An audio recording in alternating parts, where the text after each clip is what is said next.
Good morning, Aasif. Very nice to see you. I'm sitting here in a freezing cold Zagreb. It's about 3 degrees right now.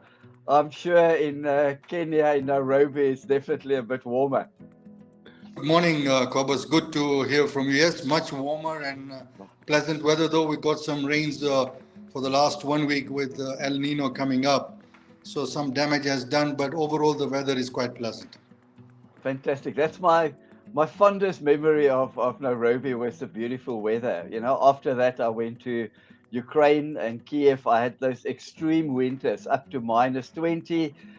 Here it gets to about -2 in Zagreb, in Croatia.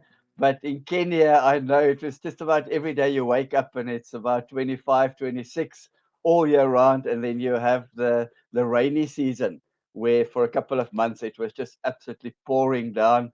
But wonderful memories of Kenya. I was there in 2014 as CEO of Cricket Kenya. We built a very strong friendship during that time.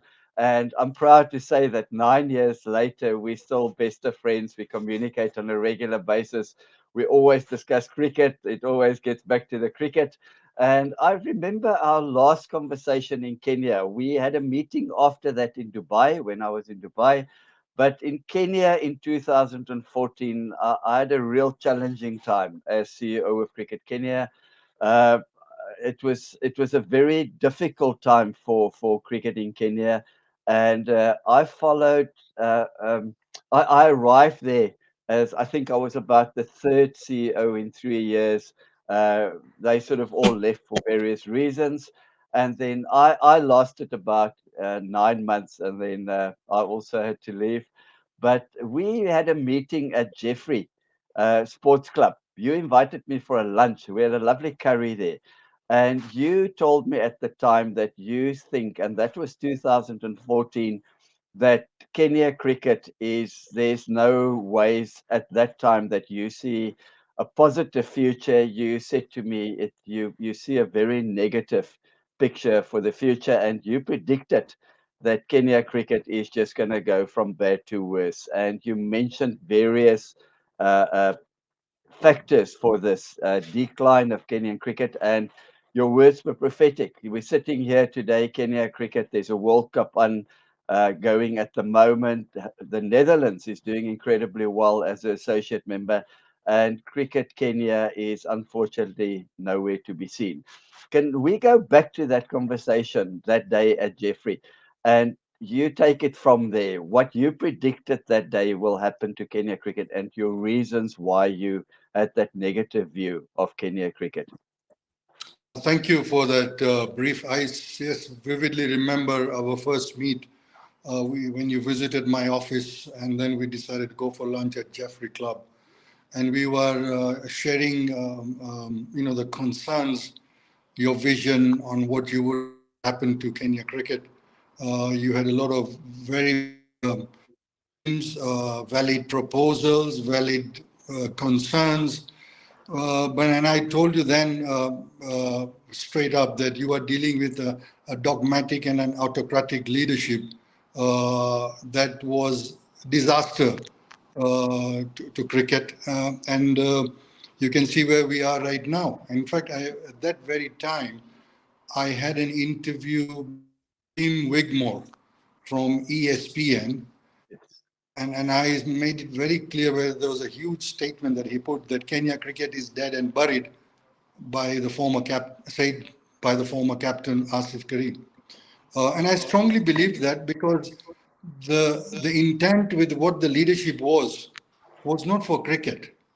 It was more ego, was more for a personal or was trying to prove something for herself than the cricket. And in the process of a history of 120 years of cricket in this country, the two past leadership actually nailed and killed it completely.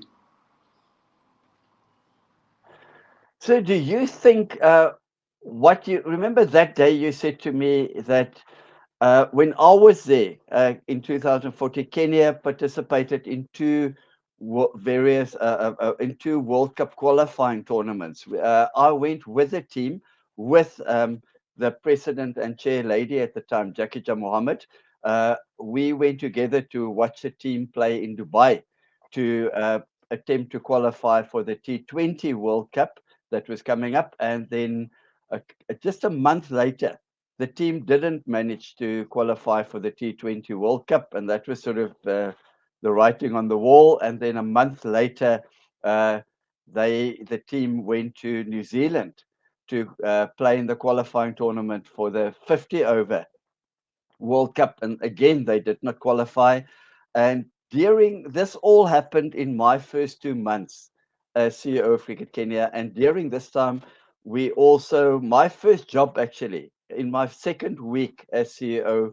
I was summoned to the office of Jakija Mohammed, the chair lady, and she told me my first task as CEO of Cricket Kenya is to fire or to get rid of the uh, coach at that time, the ex-Zimbabwe cricketer Robin Brown.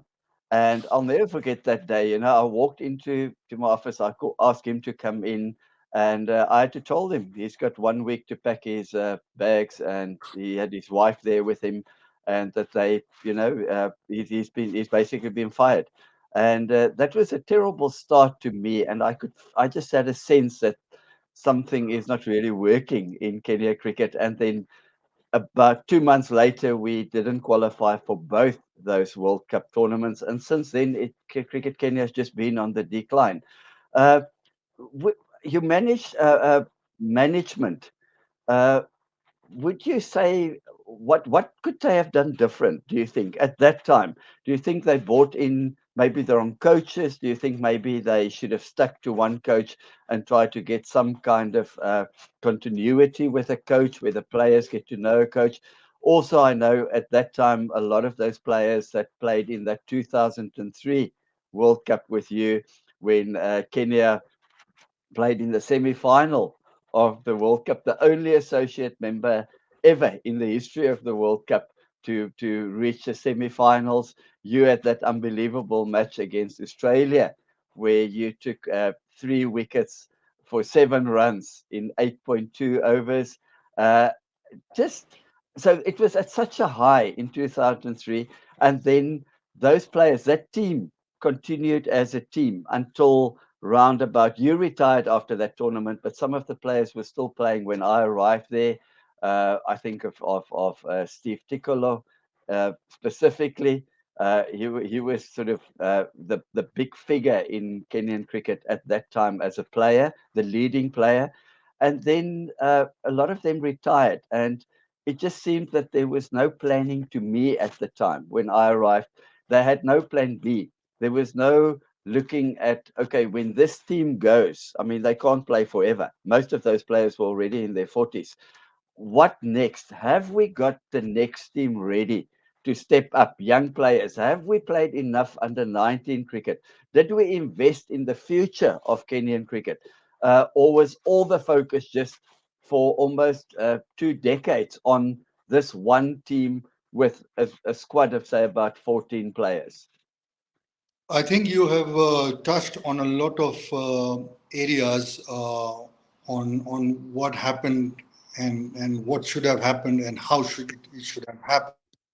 And like any organization, the success or failure is not on one day event. It's a process.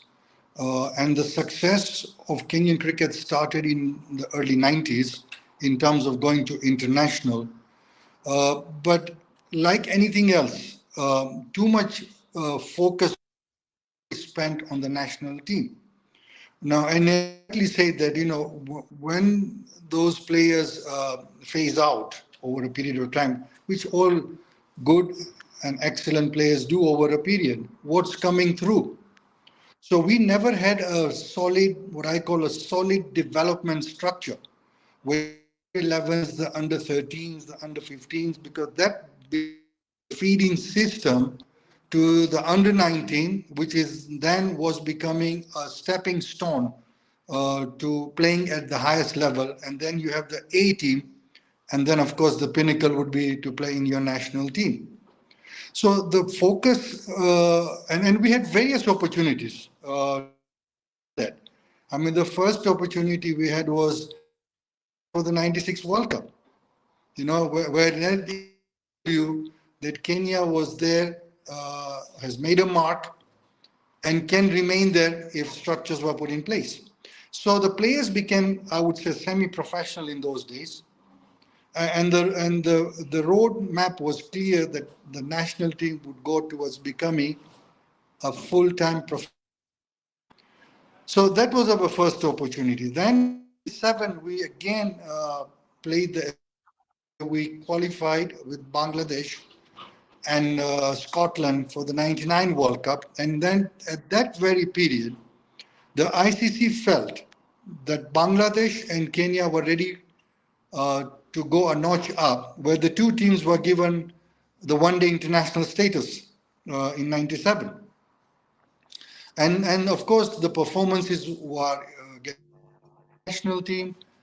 And then we played the '99 World Cup. We played the Commonwealth Games there. So those were other opportunities to show that Kenya was becoming a growing cricketing nation. We were competitive in most of our matches, and of course, then the pinnacle came in 2003 when Kenya reached what you just explained. But those 7 8 years, I felt had a lot of what I call opportunities for Kenya to create a good, solid development structure, retain the players as much as possible because we had limitations at that national team. There were what I would call a freak group at that stage, where we had 15, 20 solid players, but we needed to increase the numbers. Remember, we had huge support from ICC. I mean, everybody looked up to Kenyan cricket as the future with Bangladesh. And so a lot of money was poured in, as you know, but I don't think we handled it well. And then, like anything else, when success comes in, a lot of people want to be part of it. There's nothing wrong. But you must ensure that we have quality people who are competent to manage and retain and sustain the success that Kenyan cricket was enjoying. And this is where I felt that the administration should have professionalized the entire structure as they were doing for the national team. Because you would then have people who are accountable, because we keep living on where we are doing voluntary work. We were past that stage. We were no longer in the 60s and 70s where people played or worked on volunteer basis or played for the passion of the sport. It now became at a level where we are now being competitive against test playing nations. I mean, Kenya was a power to reckon with in those days, where no big team, as you know, would take us for granted. They would be very cautious, and of course, Kenyans would surprise many teams because of the talent in the team. So the development structure was non-existent. In the process, we had people who are incompetent who came into the system. And again, if you go a little bit back, and that was again, like Sri Lanka is another example. When they succeeded in the '96 World Cup, a lot of people who didn't deserve to be around the system came in politically. They came in their own structures, and you could see the wishy-washy situation that Sri Lanka had post the '96 World Cup, and currently also are going through some issues. So I strongly felt that the administration should have been professionalized along with the player, and the development structure should have been solid. Where Kenya cricket is sitting today, do you see, say, if we fast forward that meeting that we had at Jeffrey that day, and I would sit with you today at Jeffrey and discuss the present situation in Kenya cricket, the present board, present management, the team, the environment around the team, the people in leadership positions. What would you tell me today about your? Would you be positive about the future of Kenya cricket, more positive than in 2014, or would you be even more pessimistic? And do you think it's beyond salvage? What would Well, you tell me today? again, I mean, it's very painful to say, but we are in a precarious position even now. In 2021, I think, when we had completely come to the rock bottom, the government intervened by creating a normalization committee, where that committee comprised of people, unfortunately, who have never played the sport or any sport for that matter. Again, it was a hoodwink of a committee created to look into the constitution of the Kenyan board, Kenyan Cricket Association, and to suggest a way forward. Of course, that normalization asked for various views, and many people who loved Kenya cricket, who still do love Kenya cricket, gave their views, uh, but none of that was taken. I mean, for example, one of the areas that was talked about is that was it enough to call another election when the for the government to intervene and for a normalization committee appointed, obviously the situation had hit the rock bottom. So what was required, and many felt, and myself included, felt that we did not need an election at that stage, because remember, an election has a winner and a loser. Create a rift.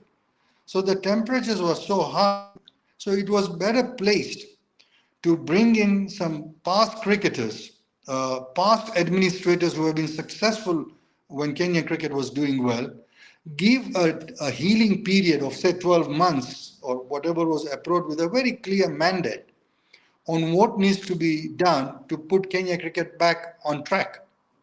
And that would have given time. Time is the best healer. And that would have given people to bring sanity into the system, bring all the people. And remember, Kenyan cricket enjoy a lot of support, not only locally, but also internationally. I mean, we've got South Africa who loves Kenya cricket, India who loves Kenya cricket, Pakistan who loves India cricket. We have brilliant relationships with Bangladesh and Sri Lanka. So we could have used the network that we had created by the administration pre 2003 World Cup, along with some past players, to bring some sanity. And yes, I'm a firm believer of democracy. And after the 12 months or 15 months or whatever was required with a clear terms of reference, an election could have been called. This was never done. It was a very shambolic situation by the normalization committee. Really did a disgrace to what they were asked to do. And right now we are again in a limbo. We are nowhere. There are no clear structures. ICC is trying to come in to see what can be done, but there's a huge question mark currently. If I may ask you, I know in my time there, when I first started in that office, Cricket Kenya office as CEO, one of the first names that came up in our meetings was your name, Aasif Karim. Everywhere in cricket, they have the highest respect for you. Your record speaks for itself. You played Davis Cup tennis for Kenya. You've left a legacy in Kenyan cricket. Have you had any involvement? And if yes, what kind of involvement have you had in Kenyan cricket in any capacity, be it on a committee? Have they ever approached you to serve on any committee? Have they ever asked you for advice since when you retired in 2003? Well, as I said, I played for 23 years in this country, and I have seen where we started in 1980 when we first played against Zimbabwe to finish a 2003 World Cup. So, having been in the system for over 2 decades, I saw what was happening around. There were a lot of good things happening, but you could see there was leakage and problems ahead. Unfortunately, because of my strong character and a no nonsense approach, in the sense that I would like to do things uh, the way it needs to be done for success, I was never approached, never considered, or rather blocked from taking any action, even on an advisory basis. So yes, so at the moment, it looks in since, well, it's 9 years ago that I was there. Uh, there has been it's just carried on. It's been stumbling forward in the same way that it did when I was there. There's been no improvement. They haven't found any solutions. And what do you think could be done today to try to rescue, to try to get Kenyan cricket back on track? What is the position at the moment as far as cricket development is concerned? Your club structure, is it strong enough? Let's just take three basic cornerstones of any successful cricket country. Your club structure, your junior development cricket in schools, young kids playing cricket, so your development program, and then obviously the structures around your senior team. Have they got any young players coming through the system? Have they got? I remember I sat with the board in one of my first meetings, and I said, "Guys, what we need to do is find the second best player in each position for each player in the national team. Your second best wicket keeper, your second best opening batsman, your second best left arm spinner. We need that." And I didn't call it a B team. I said, let's call it a Colts team, that we have those that reserves that can step in when the first players go away. Has any of that happened at the moment? Does Kenya know who is their second best team? Have they got a solid junior structure? Have they got proper cricket development?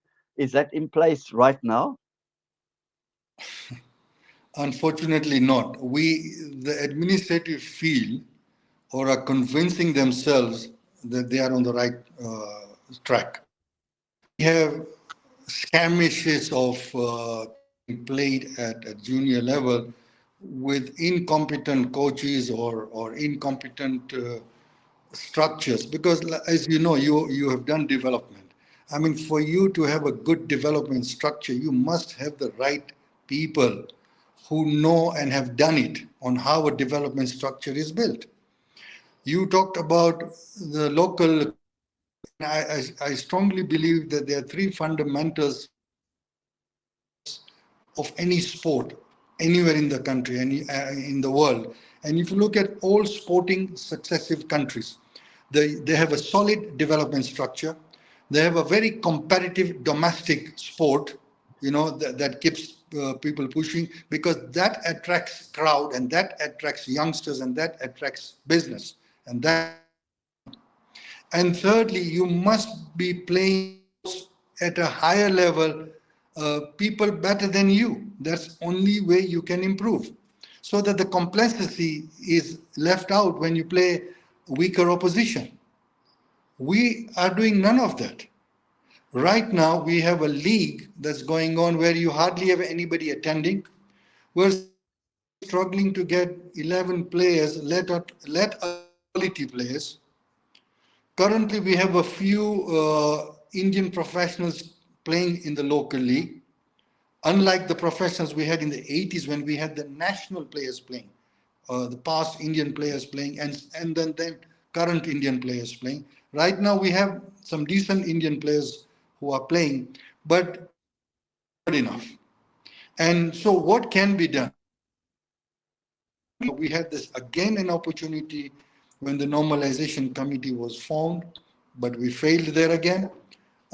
We need to what I call a stakeholders meeting over 2 days, where you bring in the past successful administrators who did well, past cricket players who can contribute and can share their experience on what needs to be done to play and sustain it in, and bring in the cricket lovers who have a lot to offer in the system, and bring in some business community to try and discuss on how we can, what I would call a recovery and do a damage control to the stage that we are in.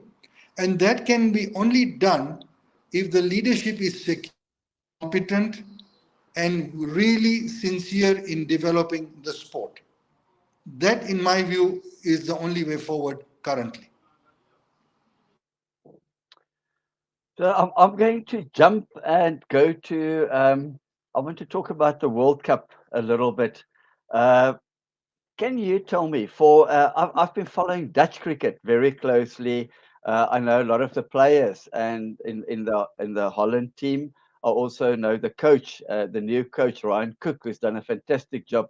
Jimmy Cook's son, very well. I've worked with him before. Uh, the team has done in this World Cup. They beat South Africa, they beat Bangladesh. Dutch cricket seems to have gone the complete opposite way. I was there in 2000 as national junior head coach and also development officer for Dutch cricket. That's now 23 years ago, and Dutch cricket has gone from strength to strength. They've done everything you've just mentioned in this conversation. They have done it. They've got unbelievable good solid structures in place. They've got their top management. It's ex-players. It's people that's got a passion and knowledge of the game.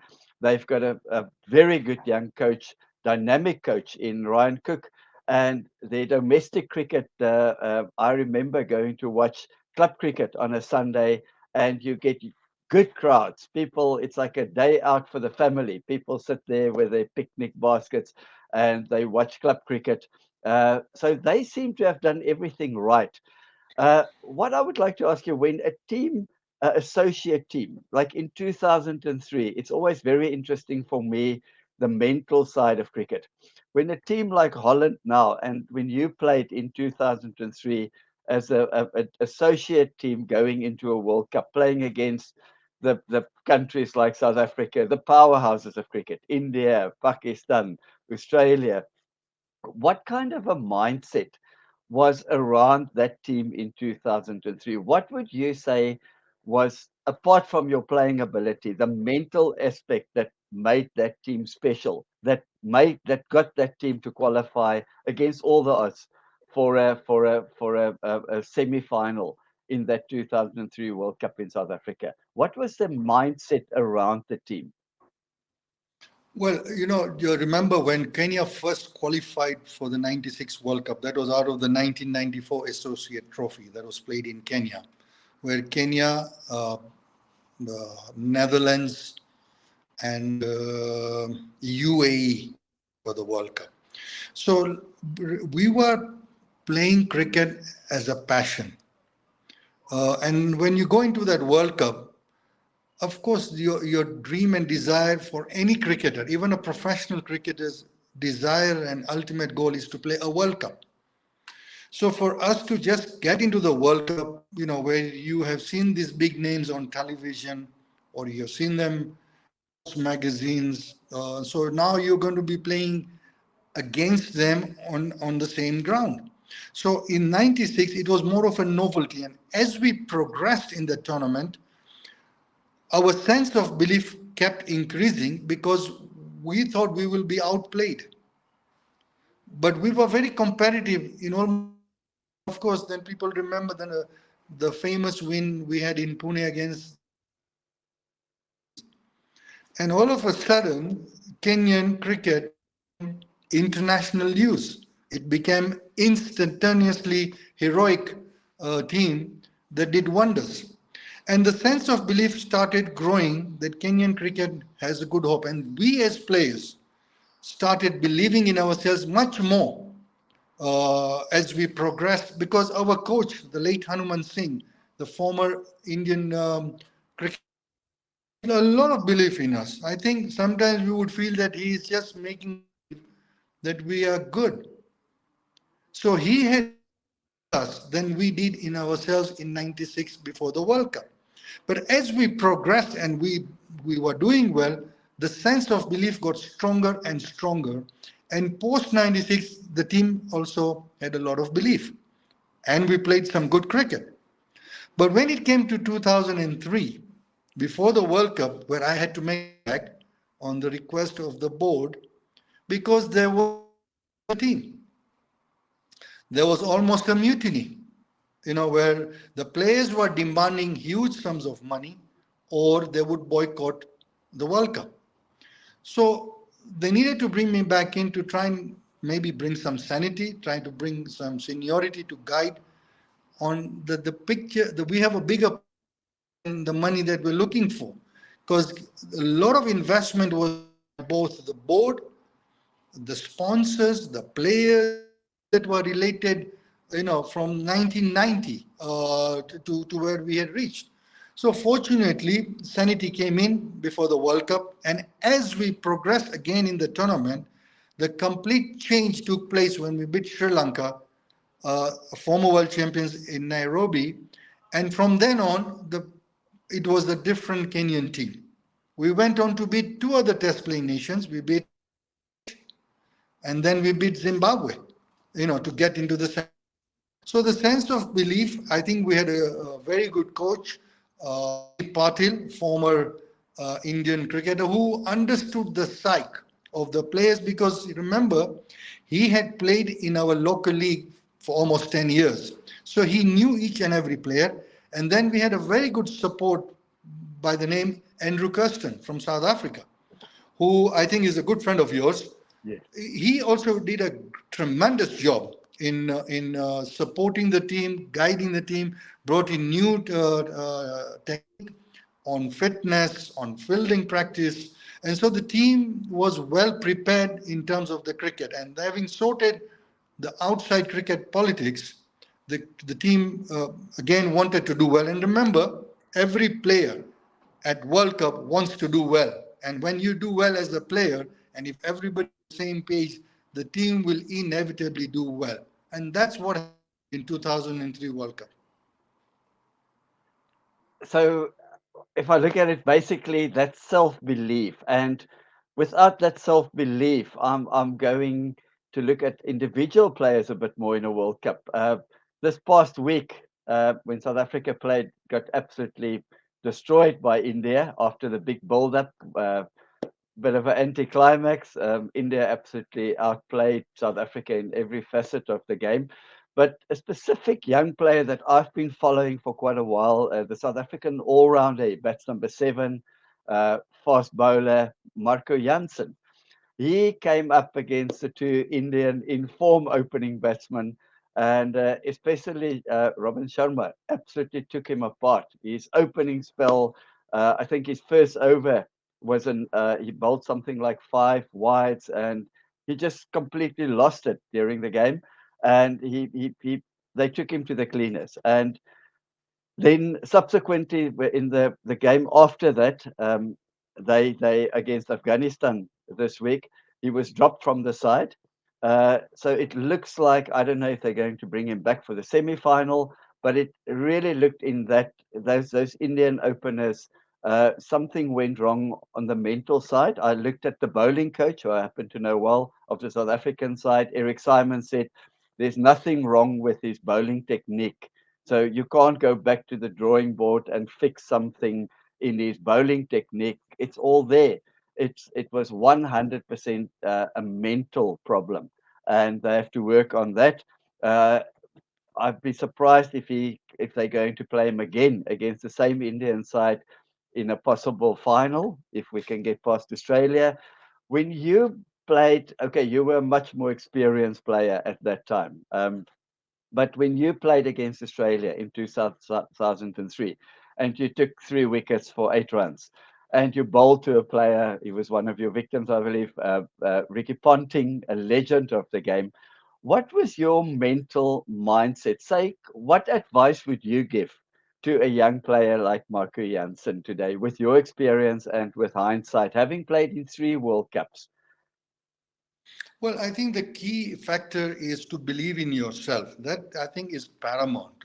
And like anybody else who you're bowling to, is a human being like you. So once you believe that you are at par, he may have a better record than you historically, but remember you for the last match that you play. So if you have a sense of belief in yourself, it's paramount to go with that strength. Of course, you must respect your opposition at any situation, be it better than you or a team that is inferior to you, because we must respect each other as sportsmen. But it's paramount to have a sense of belief in yourself, because remember the effort and the work that you put in. A World Cup team is overnight. It's a process that takes place over years.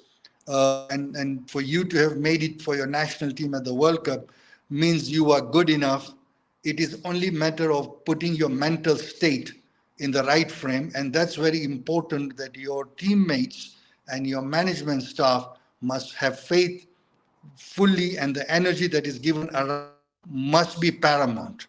That it is positive, even if you are struggling, but they must be there to get the best out of you. And that is the job of the coach. That is the job of the backup administration or the management bench that is there with the team. Of course, the captain also plays a very important role.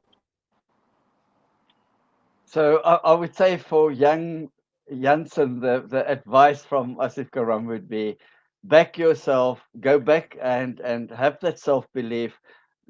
Think back about what got you to play in this World Cup. You must have Absolutely. been a good enough player to be selected for the side. So with the help of Eric Simons and senior players in the team around him, would you bring a young player like this after what happened in this last match? Say if South Africa now has to play India in the final, which I think would be a dream final for me. Uh, if you were the coach of that team, would you bring him back for that game and just back him as a young player? Well, I mean, there's no clear answer to that. But what I would do if I was the coach or the captain, mental state that he is in, and to see whether he believe in himself. The body language tells you a lot of things without speaking. So it's good, Psych, to consult the technical bench to see what everybody feels at that stage, because you also going to take a huge decision whether to play him or not to play him, because there's a lot of expectations. So I think they still have a few days before they need to make a decision. So I think it's paramount from now until the game to see how he's coping in the situation, how is his body language, how is he coping at the nets. When you talk to him, a lot of information can come out. So it's going to be a process, and where everybody needs to put together. Remember, South Africa has had a taboo, if I could use that word, historically, whenever they get to the semifinals. So you don't want a situation where people saying, wow, once again, same story. So it's a very important stage where South Africa I mean, they have surprised me. I did not expect them pre-tournament to reach the semifinals, but they have done themselves fantastically well. They look like a solid team. They could see that there is hunger in success overall in the team. So I think it's a defining moment for South African cricket to get out of that taboo, that they can go all the way. So I would say I would look the next few days to see how the young boy is feeling, how he's behaving, how he's handled. Because if he has a good day, I think he will do great for the country. Thank you. Yeah, very interesting. Let's hope we get to that. We get past the semi-final is now against Australia. If we get past that hurdle, it will be an India South Africa final, which I would personally really enjoy, and I hope South Africa will be able to bounce back. And it just looks at the moment as if Indian cricket they just that level above anybody else. I haven't really seen any team that even gets them give them a scare. They just seem such a composed team and just on another level at this stage. So they must be clear favourites for the World Cup. Uh, getting back to associate cricket, I've worked in Kenya, as we said. I worked in Holland. At the moment, I'm still the present CEO of Ukrainian cricket, so I'm again involved with not that there's much happening at the moment because of the war, but we had very good structures in place before the war started, and 2 years ago we applied for membership to become an associate member of the ICC. That's been put on hold till after the war. So let's hope if this war finishes in the near future, that we can get Ukrainian cricket back on track to become a associate member. But so I've always had a passion for associate cricket. Um, your view on associate cricket? You see, again, Ireland. Ireland has been doing incredibly well, yet they didn't qualify for the World Cup. They've played a few tests. They haven't done really well at all. Do you think you look at the amount of money that the ICC puts into associate cricket. Um, Even a country, but Afghanistan has done quite well now, but I haven't really seen consistently an associate member country coming through consistently. And I look at Bangladesh again. They had a very disappointing World Cup now. Uh, do you think there's really a future for associate cricket, or are they always going to be one or two of them having a couple of good seasons and then they just go back to basically struggling again? And what do you think can be done uh, to strengthen associate cricket? Do they get the opportunities at all times? Do they play enough cricket against top countries? That's a very good question and very good point, because this was something that was discussed many a times when Kenyan cricket and Bangladesh cricket was going to the next level in the late 90s. Now, you remember, World Cup is played once in 4 years. And that's the time the hype is created for the associate. Of course, now the qualification rounds has become quite tough, where you can even see teams West qualify. A great team like West Indies or Ireland that has been growing, who are now a test playing nation, didn't qualify. What I strongly believe is that ICC needs to make a very clear distinction of whether they want to consistently improve global cricket, or is it going to be a few select that will enjoy the pinnacle and the rest are by the way, and they might be just accommodated. So obviously it's not possible to have all the teams going to test playing, because there has to be criteria which has now been created. But what would be good is that between the World Cups, there must be enough quality cricket to be played by the associate countries. And one of the ways, because money is involved, schedules are involved, so it's not easy for test playing teams to be regularly playing with the associate countries. However, it is very easy for the A team of every of those test playing nations to be regularly playing against the associate countries. As I said to you earlier, the only way one can improve is when you play somebody better than you. And so it would be paramount for the associate countries to get regular competitive cricket, and the minimum they can get is to play the A teams of the test playing nations. Two, they must also get opportunities to play the longer version of the game, the 4-day cricket, because it's also important to improve your technique and to sustain at a higher level. Remember, now you have the test playing, you have the 50 over, and of course, the unstoppable 20 over that's become exciting for the public.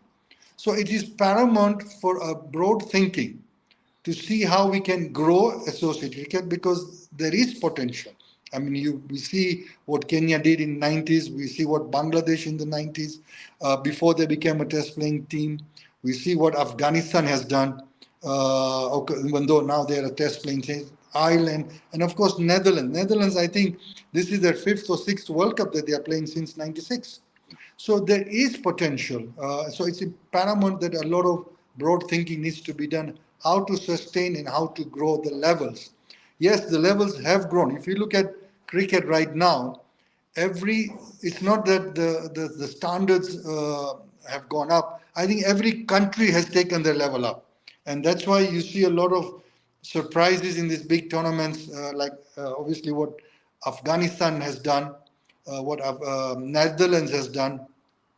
So it's important to sustain it consistently and not just give the associate countries an opportunity once in 4 years. Do you think that just this week the good news came through that cricket has been accepted as an Olympic sport now? It will be part of the Olympics. Do you think in the T20 format, obviously, would that is that a whole new lease of life for cricket in the associate countries? Because I know, having been involved in associate cricket for a long time, that it's all about the money. It's all about funding. If there's no funding, if there's no money, you can't develop your cricket. And with it's so much easier now for associate members to approach their governments for government funding. from their respective Olympic committees for their countries to get funding for cricket. So, would you say this could maybe be, say, look again at Kenyan cricket, the fact that cricket is now a recognized Olympic sport, could that be an injection of funding into Kenyan cricket, into associate cricket? Personally, I don't think it's going to be a success in Olympics. Reason, I think this was done more of a, in my view, a political decision. And why I said that cricket may not be successful, because I remember playing in the 1998 Commonwealth Games in Malaysia, where cricket was reintroduced then, and it was not a success in terms of getting popularity. So I'm skeptical about it on the success of it. Two, we are not even sure what will be the criteria of who can participate in that, because it's not going to be for all the countries. Obviously, there's going to be qualifications. So if it's going to be, then obviously the big teams will be participating. So where do you see the associate countries coming in? So I'm not very sure. Maybe it's a strategy to increase popularity of the sport of cricket in the United States. Because remember, next year the 2020 World Cup will be played in the West Indies and the USA. So it could be various reasons, but I'm not very optimistic for the success of cricket at Olympics. And my last question today would be the future of 50 over cricket. Where do you see 50 over cricket fit in? Is it more a shortened version of Test cricket, or would you say it's more a longer version of T20 cricket? And do you think, with all the T20 cricket happening now and Test cricket already to an extent struggling to compete uh, with with um, with T20 cricket in popularity with people watching, bums on seats. Would you say that you see a future for 50 over cricket? Well, I've been thinking about it, and when I was watching a few matches in this World Cup, it actually gave me a food for thought that unless India was playing, most of hardly had any crowd. This is very unusual for India. Indians love their cricket irrespective of which country is playing. I'm talking through experience when we played various tours to India. So it made me think that, well, is 50 over going to remain as successful as it used to be? I'm not too sure right now, because 2020 has taken over. A, because of the television coverage, B, because of the money involved. I mean, you've seen since the IPL started, many prominent cricketers retired prematurely from their country. Uh, why? Because the money that was offered was difficult to say. You know, that you would wonder that, well, I'm at the tail end of my career. This is be able to earn for the next 10 years, even if I played for my country. So, what do you do? T20 is here to remain. The popularity is increasing by the day as far as 2020 is concerned. You can see many leagues are formed globally. So 50-50 over may need to be, the 50 over matches may need to come up with some new rules, some new exciting things to keep it going, but it should remain. It should not be removed. I think there is room for all the three formats. Test cricket will remain Test cricket. We've had some exciting matches still. A debate on that also. But I think Test cricket is the ultimate cricket. Even the prominent cricketers playing right now believe that Test cricket should remain, will remain.